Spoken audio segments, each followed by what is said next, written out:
folks. Happy Wednesday and welcome to Food for Thought. Joining us today is Sujala Balaji, social entrepreneur, food scientist, professor, and plant-based protein expert. Sujala was born and raised in India, immigrated to Canada, and has since immersed herself in the world of food.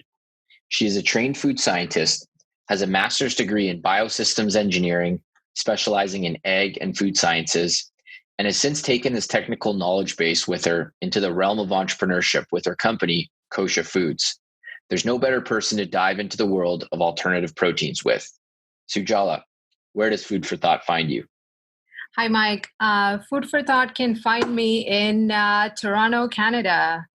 We are a company based out of Toronto, and this is where we're currently located.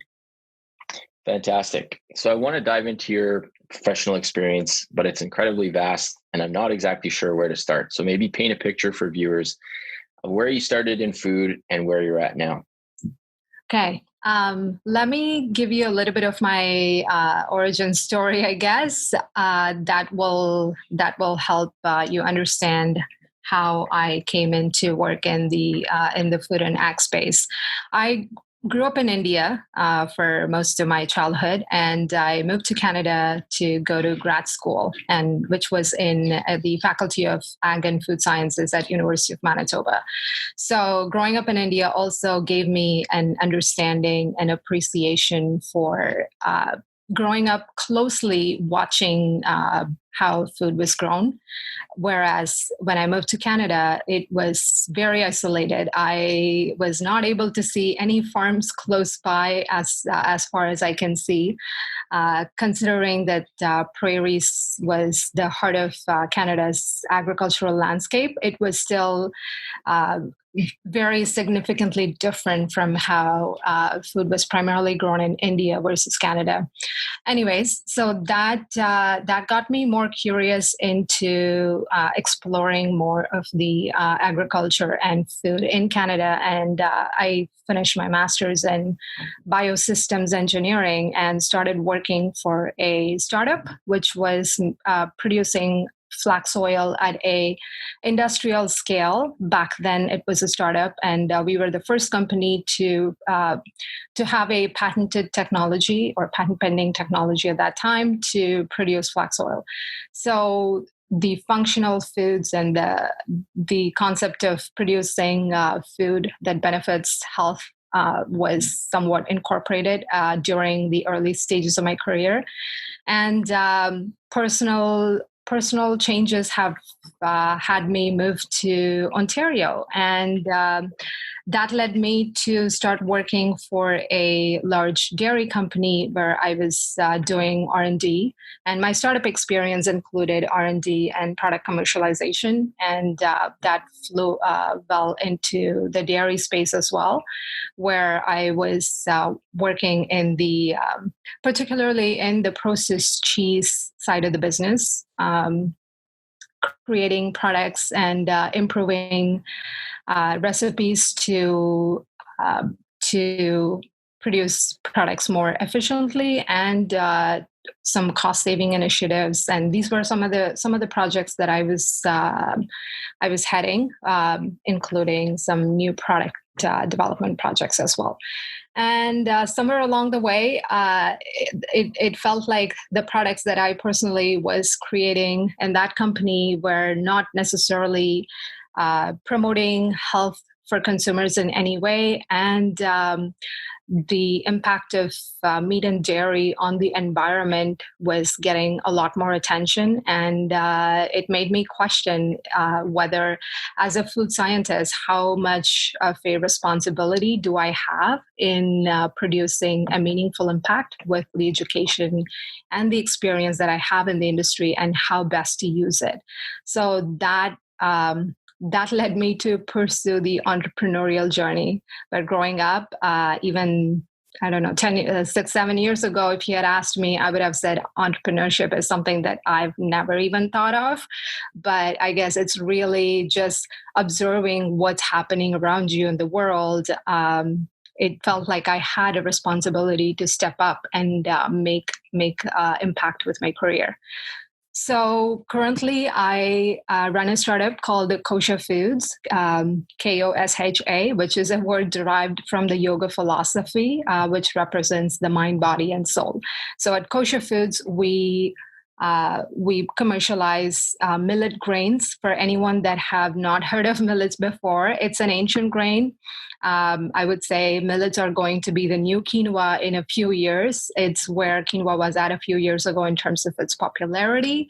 But these grains are very sustainable to grow and does not need any inputs, and it's very naturally organic to grow, and it's great for consumers' health, great for farmers because it gives them better value because they don't need to spend any money on growing these crops, and it's better for the environment because it's got a very low carbon and water footprint. So that's where I currently stand, but I'm happy to dig deeper later on, or where you find it interesting. Sure. So the other product that you sell at Kosha Foods is sorghum. And so myself, I think I know I've had millet. I don't know if I've had sorghum, but I think a lot of people are familiar with those names. But what are the actual health benefits? And can millet, are these products, are you importing them from India, or can these be grown in Canada? Right. Good question. So millet. So when we talk about millets in Canada, I always have found that I need to explain that millet is actually not just one grain. There is different varieties of millets, and the two major groups are called major millets and minor millets. So they both have a few different grains under each of those categories or varieties. There is at least 7 major varieties of millets, and sorghum is actually a type of major millet. And minor millets include the proso millet, and there's foxtail millet, there's finger millet, and there's little millet. So there's all these different types of millets that not only look different and cook different and taste different, but they also have a different nutritional profile. So when you're eating different types of millets, you are actually getting a very diverse nutrient profile from each of these millets, in addition to increasing the diversity in your plate and the soil. Sorghum is very widely grown in North America, but unfortunately, a lot of it is going into the biofuel space. It's not necessarily consumed as an edible grain for the most part. There's less than 10% that goes into like human consumption. And some of it go into the livestock and biofuels. So millets, when we're talking about the other varieties of millets, proso millet is the most commonly grown millet in North America, which is the yellow-looking polished grain that you would find in like a natural health food store, for an example. There are 1 or 2 other varieties that are being grown in North America, but currently there is not enough demand for Canadian farmers to explore growing more of these millets. One other application for millets that are grown in North America is bird food. So if you have a bird at home and if you're buying bird food, read the ingredients, you will most definitely find millet as an ingredient. But if we're going to talk about millets and how it's beneficial for consumers, let me start with highlighting 2 or 3 of the top health benefits. One is that it's naturally gluten-free. I know that recently, whether people are allergic to gluten or not, there is this common belief that gluten is the culprit, and most people are trying to avoid gluten in their diets. So millets are naturally gluten-free, and they are low glycemic. They have a low glycemic index. So that means that the starch is processed slowly in your body. So 1, it curbs your appetite, and 2, it does not spike the blood sugar levels. So it's a great great source of carbohydrate for people who have diabetes, for example, because it's also clinically proven to regulate diabetes upon regular consumption. And the millets that I am working with are the varieties that are not grown in North America, particularly finger millet and pearl millet, for example. Finger millet has 3 times the amount of calcium compared to milk. So for someone that's not eating dairy, they usually lack enough source of calcium in their diet. So that's a great grain to add. And pearl millet is really rich in iron and fiber. So by consuming these different types of millets, we're getting naturally available minerals and vitamins from these sources of grains. Even though I'm talking about millets as grains, they're called pseudo cereals, which means it's technically a seed similar to quinoa, but it's commonly referred to as an ancient grain. Okay. And how would one go about consuming these? Would they use it sort of like quinoa in terms of making a salad or a bowl, or would they consume it like an oatmeal with however people like their oatmeal in the morning? How would they go about eating? Right. Yes. So it is very similar to quinoa or rice or couscous, for example, in terms of how one would cook it. And it can be consumed in its whole form as a grain or as a flour as well. So as a grain, it can be a great substitute for quinoa or rice, or as a side. It does have a good amount of protein as well. So it does add protein to your diet, whether you're eating it as a side or in combination with some vegetables. It could be a standalone meal. And the flour could be used to make porridge, for like breakfast porridge, which is very common where I grew up in South India, this finger millet porridge. And actually that porridge is primarily fed to babies when they start start eating solid foods as a weaning food because of its high amount of calcium. And the flour could be used in baked goods. It makes excellent banana bread, given that everyone's been on this banana bread train, especially during the pandemic, or muffins and pancakes and waffles. The finger millet in particular acts really beautifully as a standalone grain without having to mix it with any other flours or even gums, for example, which is what's used in a lot of gluten-free baked recipes. Okay, that's great information to know. So I think this is a good segue to, what I really wanted to talk to you about was alternative proteins. So a lot of people hear that, the casual shopper, and they instantly have a few different ideas that pop into their head. But maybe you can frame what alternative proteins are, why it's important for the North American shopper to understand what these, what they might deem new age plant-based proteins options are. How would you go about describing and sort of framing it for the everyday Canadian? Yes. So alternative proteins are, just like it sounds, an alternative to the traditional protein, which is protein derived from meat and dairy. It could be anywhere. It could be any sort. It could be sourced from a few different ingredients. There is plant-based proteins, for example, soy and pea protein, which the Beyond Meat burgers are made using. That's one class of alternative proteins. And then there is insect-based protein.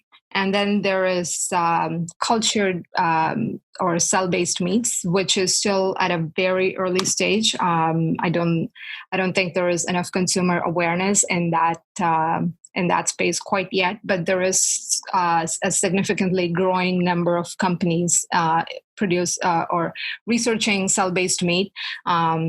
Adoption curve is going to be interesting to watch, but that's coming sooner than we expected. And the need for alternative proteins emerged in the last few years due to 3 different reasons primarily. One is environmental concerns. Yes, in one news media or another, we have all heard about how meat and dairy production has a significant impact on the greenhouse gas emissions, and that we need to change to a sustainable food production model to be able to feed the growing population in future. So that's what primarily drove the trend and increased awareness about alternative proteins. And number two is health. There was a report that came out a few years ago from the UN citing concerns of cancer over red meat consumption and heart diseases. So that really had consumers pay more attention to these alternative protein sources. And the third one is the animal welfare, which is driven by vegans. There's definitely a controversy wherever you bring up that topic, but regardless of the issue or the cost that's driving the alternative protein movement, we are definitely going to see this space increase. If anything, COVID has shown us that alternative protein products have increased in sales exponentially. And Beyond Meat IPO last year also showed us that there is a consumer appetite for these products. Why is it important for a North American shopper to understand these? I would say in North America, we are one of the highest consumers of protein sources. We actually overconsume protein. We consume more protein than recommended compared to developing or emerging markets. So we have a responsibility to take a look at how sustainable it's going to be in our long-term future and adapt whether through healthier options or alternative options, and understand more about how beneficial these products are going to be our health and the economy. Well, that's a great picture painted for the viewers. One thing that I want to look up after this, and you might know, but with the red meat studies that have come out in the past around how it's negatively impacted people's health, I'm curious if they've controlled or what factors they've controlled for. When you lump red meat together, that's kind of a wide net, and saying, there's a difference between somebody eating a greasy fast food hamburger and also having a sugary pop with it and, greasy fries versus somebody now that when you say red meat, they say, well, I'm keto and I have grilled cauliflower and a nice ribeye steak, and that's it. Right. They're two very different, that if you say red meat, it casts the same in the same net, but they're really actually quite different. So I'm curious, I want to do some research myself to look at some of those studies and how they sort of classified, because I feel like it could be some of the downstream effects of what they're eating and sort of associated parts of the meal. Absolutely. I need to actually go back and see how they. I do remember reading about it, but I can't remember. I blame my poor memory, but that it is an interesting point that you have brought up, and it also reminds me that when we are talking about alternative proteins, not alternative proteins are created equal. I remember in one of the conferences last year, someone was talking about this very same topic, and with Beyond Meat Burger, as amazing as it tastes and cooks and smells, we still need to remember that we're actually comparing a burger. A burger where we have not set our standards too high in terms of how healthy a burger is. A burger is not just meat, and it does have other ingredients, and that's why. So, clean label is a term that we commonly use in the industry to talk about how good are the ingredients that go into developing these products. So it varies hugely between different brands. So that is definitely an area consumers do find it challenging to understand. And there is also this notion that if you can't if you can't spell it, and if your grandmother didn't use it, it's not an ingredient you want in your food. As a scientist, I would question that, because there are some ingredients we do use, and they do not necessarily cause any harm, and they may not be too simple to spell for an average consumer, but that doesn't necessarily make it a bad ingredient. Impossible Burgers heme, for example, it's a completely new ingredient, but it is created using fermentation techniques to give meat its unique flavor. But just because we have not used it in the past does not make it necessarily an unwanted ingredient in food. In North America and Europe and most geographies, there are regulations that food producers need to adhere to before they introduce an ingredient or a product in the market. So the regulations do emphasize that we make sure that it is safe. I don't know if I gotten off topic there, but did I answer your question? Yeah, you did actually. And it's a great segue. I was going to ask you this later, but it's a question I like to ask almost every guest. And it's, what is something that consumers don't necessarily fully comprehend about health labels that are thrown around? And I'll give you two examples. And then I'm curious this past week, we had Rindy Bristol from Star Produce, who's the company behind Inspired Greens, the largest greenhouse greens operation in Canada. And they're not able to, I'm paraphrasing, but they're not able to deem their greenhouse greens organic because they're not growing in dirt. They're growing hydroponically. So they call them greenhouse clean. But if you call your greens organic, you can get a nice price bump.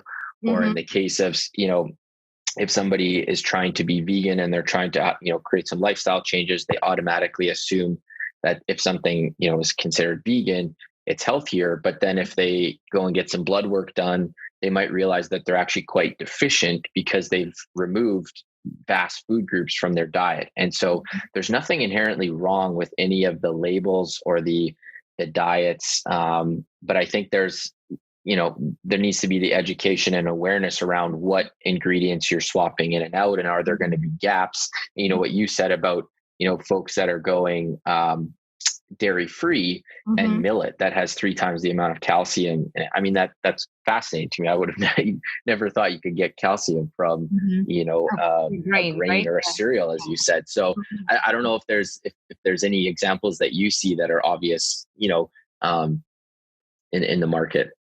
So while we are on the page of labels and ingredients, one example that I commonly use when I'm actually talking to my friends is a comparison of full-fat yogurt versus a low-fat yogurt.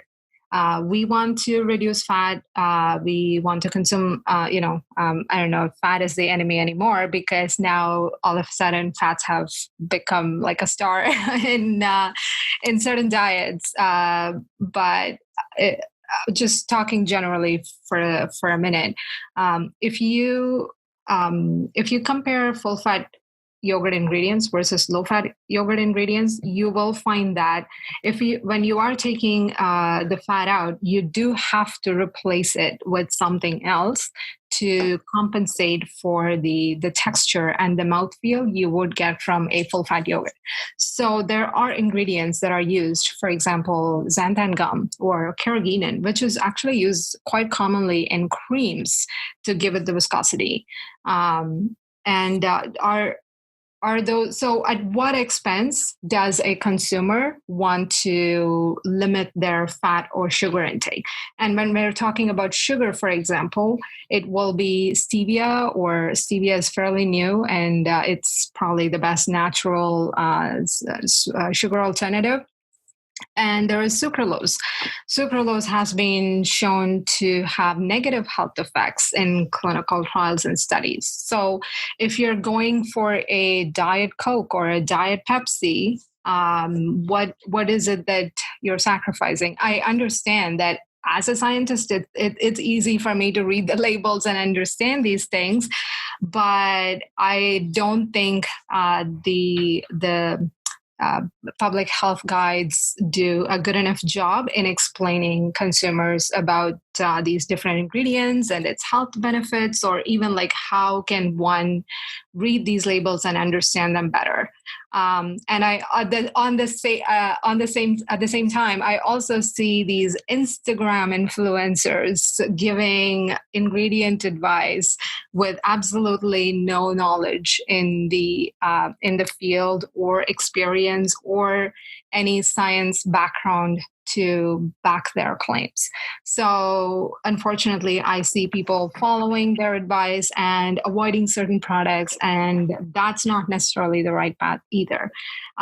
Definitely do some research, but only go to reliable sources of information that's either put out by organizations that do not profit from any of these either so-called influencers, or a certain brand, for example. It is a complex topic, and the claims are also increasing by the day. I mean, we never had plant-based, we never had even allergies being listed in the front, and grams of protein is a new thing. So the packages are getting busier and busier in terms of how they look. So I definitely empathize as a consumer how hard it is for one to understand these. But I think a first good step is to actually read the ingredients. More than you want to read the claims. I would place reading the ingredients as a priority over seeing whether it has heart healthy symbol on it or whether it has high protein on it. And even better, if you do have the time and you're grocery shopping, which is my most favorite thing to do with my daughter when we go grocery shopping, I would put two boxes side by side of the same product, different brands, and ask her to compare the difference between the two labels. So there you go, Mike. Does that? I like that.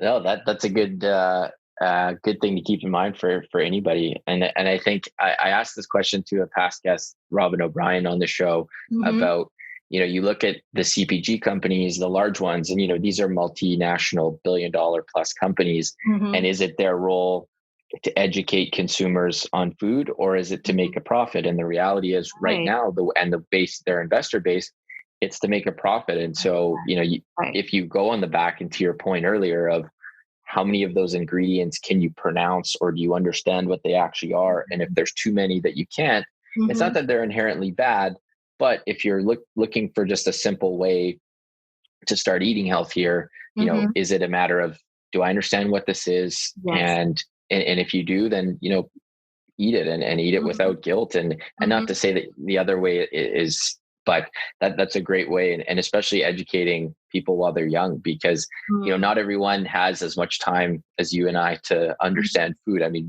we're employed in the food industry, but, other people, they're spending their days doing other things. So it's hard to find that unbiased educational source. So, go ahead. Touch on what you mentioned. Whether I think that's a really good argument.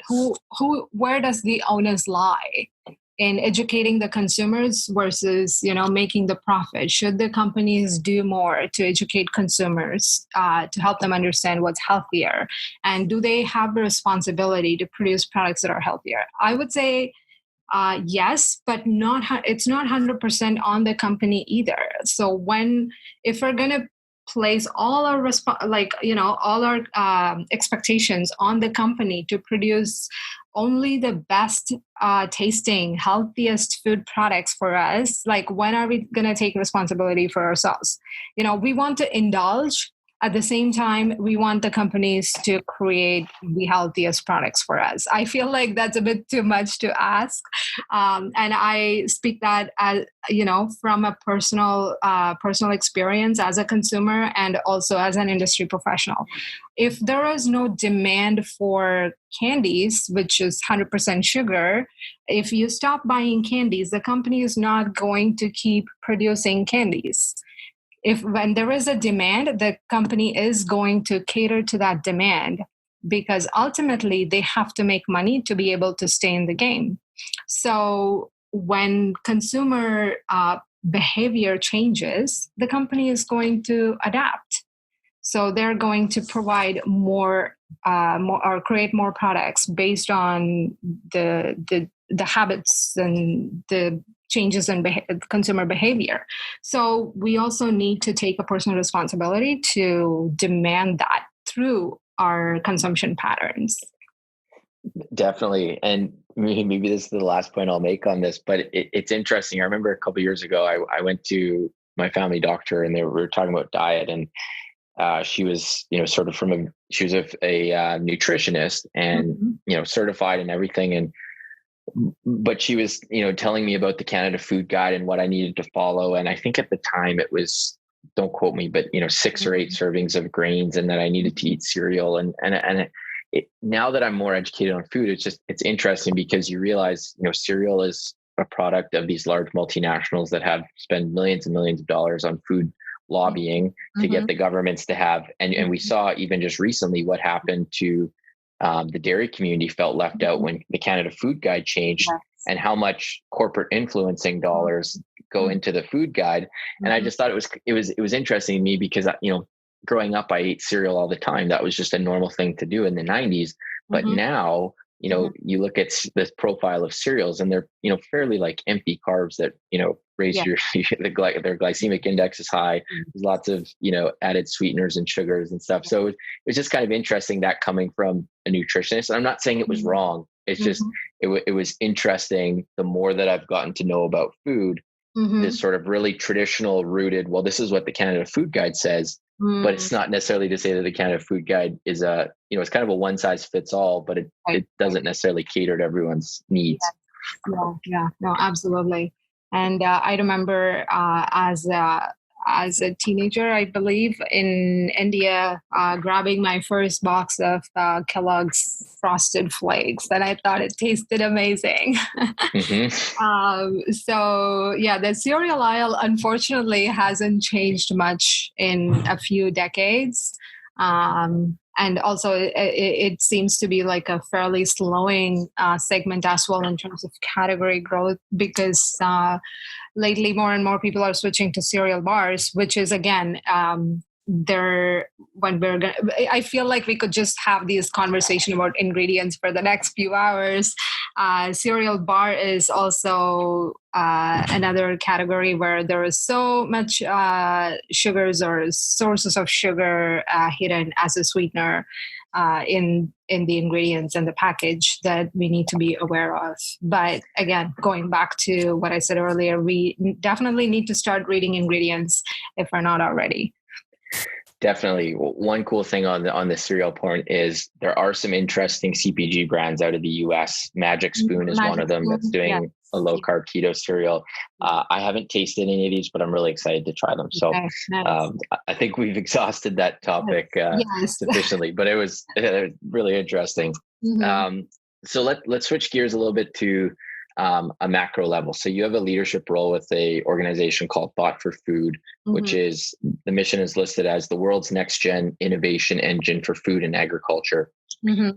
So I guess talking about how to sustainably feed 10 billion people on the planet, I know this is a very complex question, but just sort of on a high level, what are the biggest factors on a macro or micro level to feed this many people in a sustainable way possible? And then also the second part of that question is this a good resource? I believe you're also part of the protein directory, and is that's a community of entrepreneurs and whatnot that are going after the plant-based protein space. Is that a good resource for Canadian food entrepreneurs to look into? Yeah, absolutely. Let me touch on Thought for Food.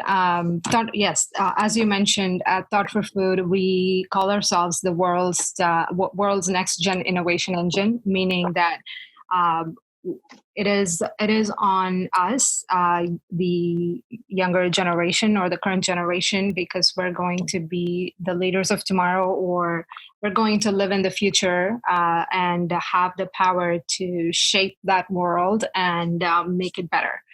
And how are we going? So, the big question, the $1 million question is, how can we sustainably feed 10 billion people by 2030? This is a question that a lot of us in the food industry are working towards in many number of ways, whether it's working on solutions at a company level, startup level, or corporate company level, or as a startup, or as someone working in shaping policy changes.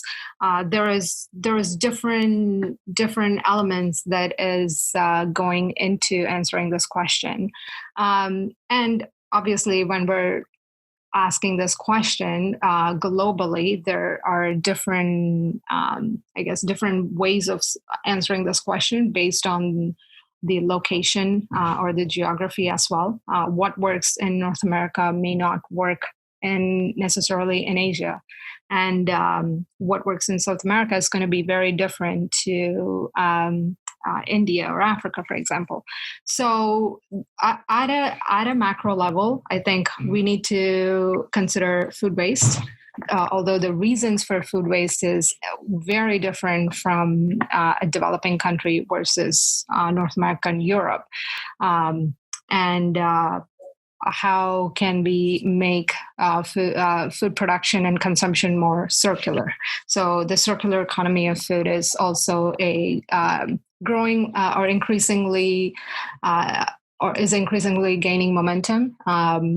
There is initiatives all around the world that are shaping conversations and actions in making food production and consumption more circular, and then sustainable food production. So all of these are macro topics, and it is definitely a very heavy question. We can talk about this in detail, but what Thought for Food does is provide millennials and the younger generation the tools that they need to come up with solutions to solve these challenges that I just talked about, addressing whether it's food waste or food to be fed in Mars, or how can we grow rice more sustainably.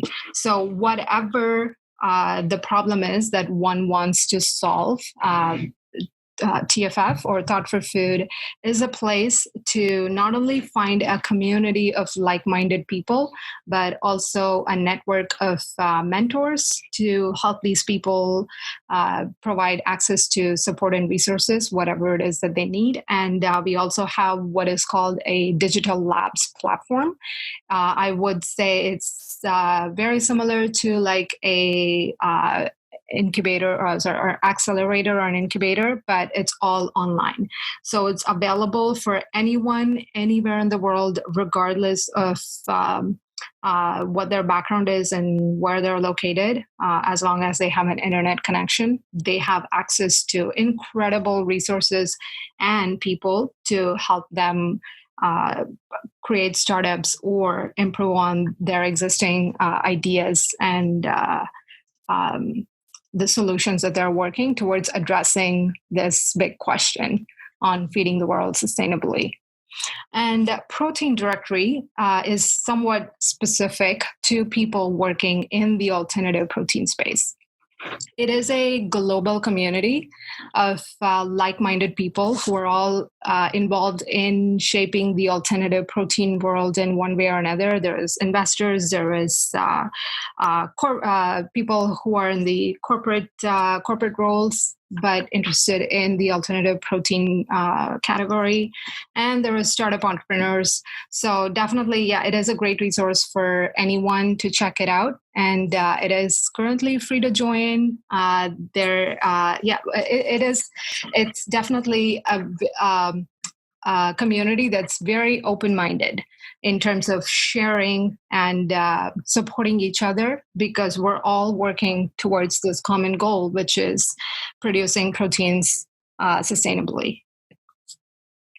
That's great. I have 4 questions left, and I want to be respectful of your time. So the first one is, from a policy perspective, what do you think Canada should or can be doing to increase our competitiveness and food security in a post-COVID-19 world? That is an interesting question. I read a report recently that was put out by the School of Public Policy from University of Calgary, which I thought summarized it really well. A lot of people don't realize Canada, we're currently the 5th largest exporter of agricultural goods in the world. Despite the size of population, we have the capability to be a leader in producing agricultural goods.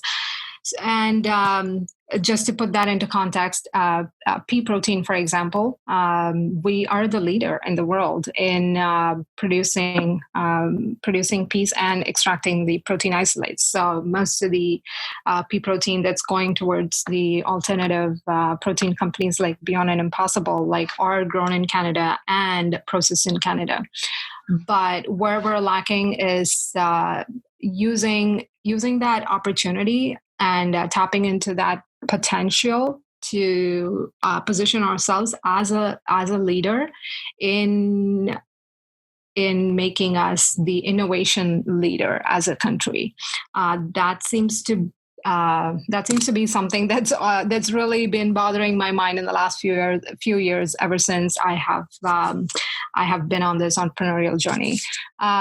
Just talking about a post-COVID feeding, food in a post-COVID-19 world, a few factors that has really been brought to light due to COVID is how our systems are not, I guess, are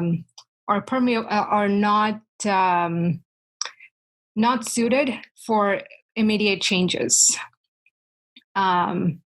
We have read about milk being dumped and vegetables being left to rot in the fields because we can quickly adapt to the increase in behaviors or behavioral changes from consumers or shift in market trends.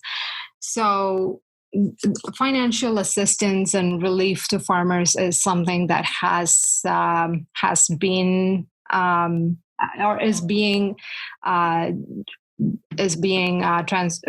translated to farmers through organizations like Farm Credit Canada, and there's even a significant funding boost that was given to Protein Industries Canada to promote next gen proteins, which is the alternative proteins.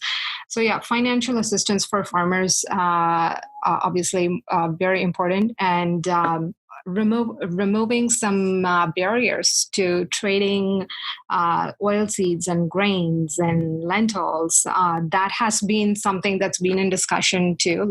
Obviously, it involves a very broader political spectrum of things.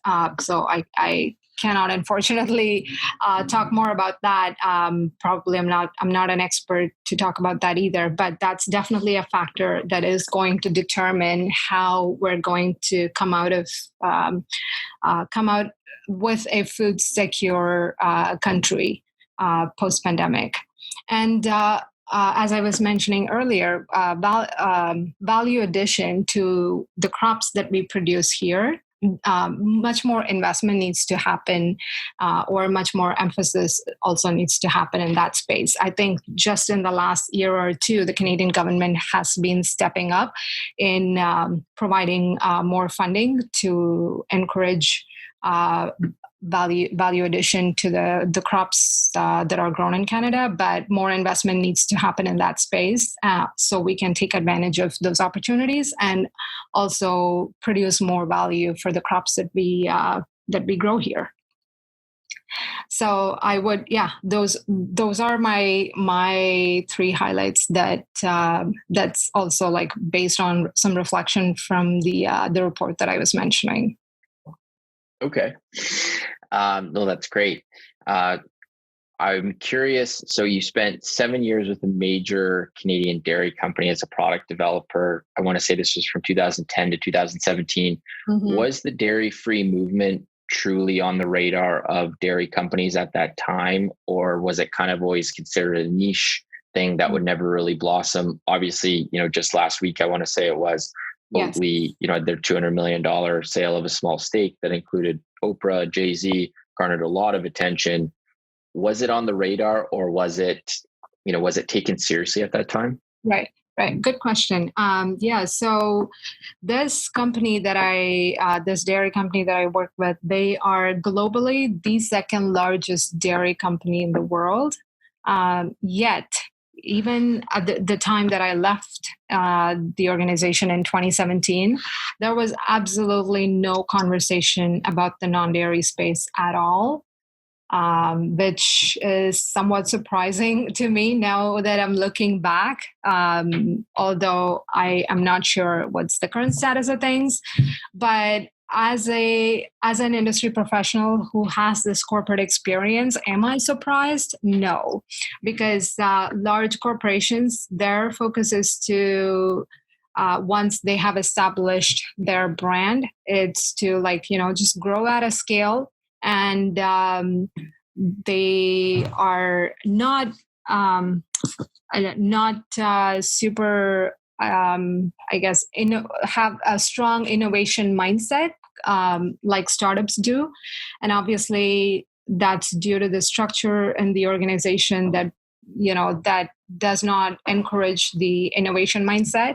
From my experience, that being said, they do acquire startups that do well at a later stage, and then that's one way for them to stay competitive and stay as position themselves as a leader in their category. But to answer your question, it is that there were focus on increasing protein and producing lactose-free products, but only in the context of using their existing product line and in dairy categories. And there was absolutely no conversation about going into the non-dairy markets at all.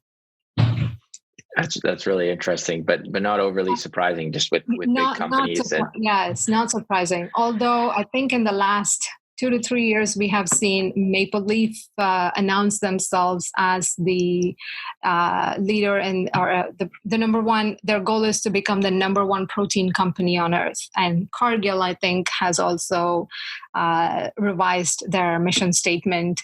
These companies are not calling themselves meat companies anymore. They're calling themselves protein companies. So that's been an interesting trend to watch and observe.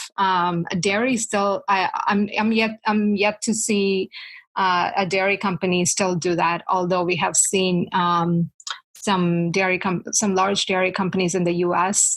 Starting to quickly adapt. Elmhurst, for example, although there has been 2 bankruptcies just in the last year already from some large dairy players. Mm-hmm. Yeah. Yeah, that's. There's been the 2 largest dairy companies in the U.S., I want to say, have both filed for bankruptcy. So it's definitely interesting. What you just said, I want to just quickly ask you this.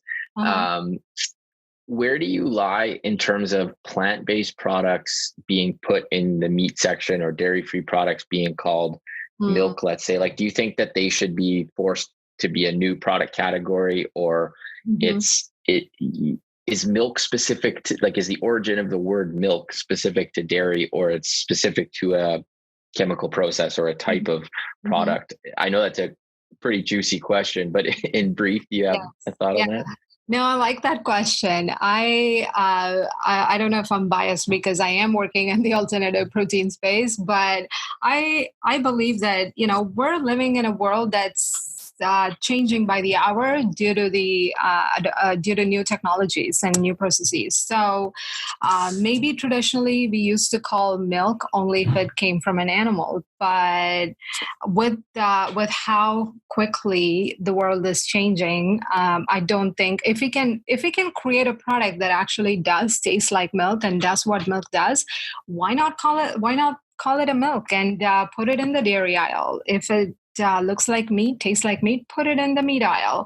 That is personally my argument, although I'm sure the meat and dairy players would disagree with me. But I think consumers do have to know. They're obviously going to look at the product, and they do understand that they're shopping for an alternative milk when they're picking up an alternative milk product.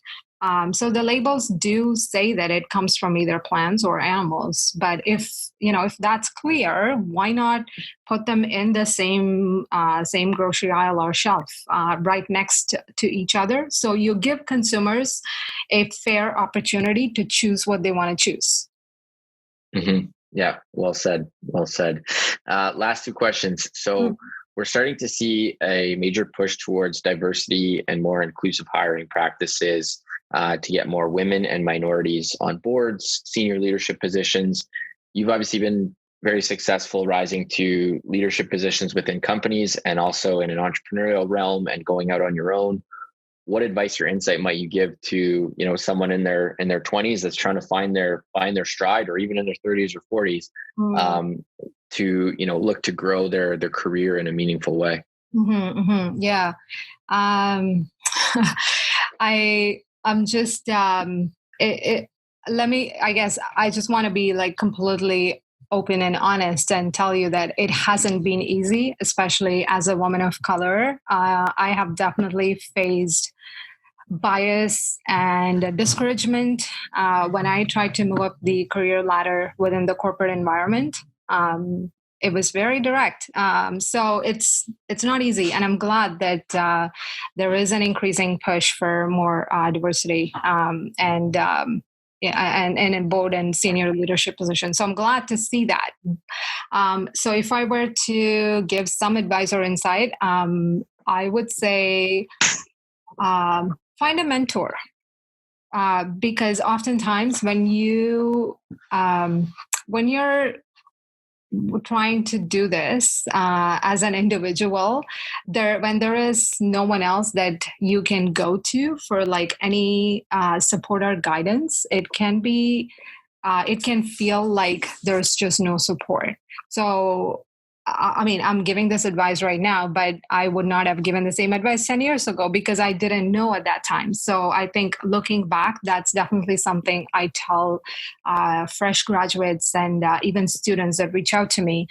Definitely find a mentor. I can't emphasize that enough. Whether even within the organization, if you see someone in a senior leadership level that you respect but do not necessarily have a direct working relationship with, just write an email or reach out to them and ask them to have a 15-minute talk with you every so often, and just pick on their brain and share with them what are your career ambitions and where do you see yourself and how you can get there. And the more, if you can find more people, the better, but at least have one mentor within your professional realm of things. And the other one, never stop updating your skills. Even if, let's say, you are an expert in what you do. Like I said, we live in such a fast-paced world, and there is always something to learn. And whatever it is that your niche is, and whether it's technical, non-technical, hard skill, soft skill, keep learning something and keep upgrading your skills, because not everybody does that. So when you do that, it gives you a competitive advantage over other people. And maybe another last one. This is also a hard lesson learned for me, is to ask. Particularly as women, we don't ask for what we deserve very easily. So ask for what you want, and if you don't get it, then you have an option to either stay or leave the organization. But feel free to ask. Don't be afraid to fail and learn fast from whatever it is that you're experiencing. Well said. Well said. Last question, Sujala. What is your favorite thing to eat or do to reconnect with food? Oh, favorite thing to eat. I don't know. I'm such a foodie. I have a hard time picking one favorite thing to eat, but I do indulge. For example, on my birthdays or on my daughter's birthday, we go for sushi. So I think that's our indulgent food. And I think I love cooking with food more than eating food. Cooking has, I know I said I grew up in India, so you would think I probably I have a close association to cooking from a young age, but that's not the case. I only started learning how to cook after I moved to Canada. So and I don't know if it's a good thing or not. So that led me to actually go down the internet rabbit hole to find recipes and try new things. And I enjoy finding new ingredients and trying new recipes. And I don't follow one recipe in particular. I kind of just read 5 recipes and then I come up with my own. So that's my style of cooking. But cooking with my daughter, just cooking from scratch and using fresh herbs and smelling herbs and ingredients. That's our bonding moment as well at home. That's great. I know I'm going to share what you said about what you do with your daughter. I don't have kids, but my sisters and my parents who take their nieces and nephews to the grocery store, I think that's a great way to educate kids while they're young, because that's when their brains are most malleable. So.